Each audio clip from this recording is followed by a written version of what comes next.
10 हाथों वाली बहू की रसोई। रिया से मिलिए एक नए घर में एक नई दुल्हन। वो अपने पति रोहन, अपनी सास सुधा, ससुर राजेश, ननद प्रिया और देवर अमित से बहुत प्यार करती थी। लेकिन घर में एक चीज थी जिससे उसे डर लगता था। रसोई। वो किसी राक्षस की तरह लगती थी। उसकी सास सुधा बहुत सख्त थीं। उन्होंने रिया को शाम की पार्टी के लिए बनाने वाले पकवानों की एक लंबी सूची दी।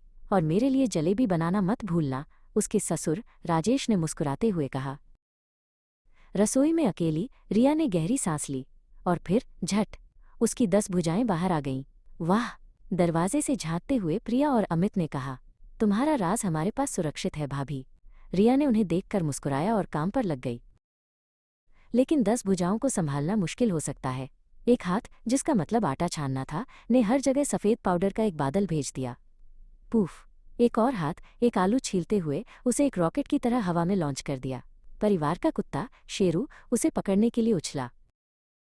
उसका पति रोहन एक गिलास पानी के लिए अंदर आया। वो रुक गया, उसका मुंह खुला रह गया। तभी अमित दौड़ता हुआ आया, तेल पर फिसल गया और सीधे आटे के ढेर में जा गिरा। वो एक छोटे भूत जैसा लग रहा था। रिया, ये सब क्या हो रहा है? रोहन ने हंसते हुए कहा। प्रिया मदद करने के लिए आई, लेकिन वो रिया की भुजाओं में उलझ गई।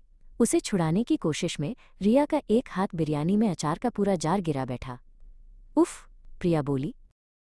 हालात और बिगड़ गए।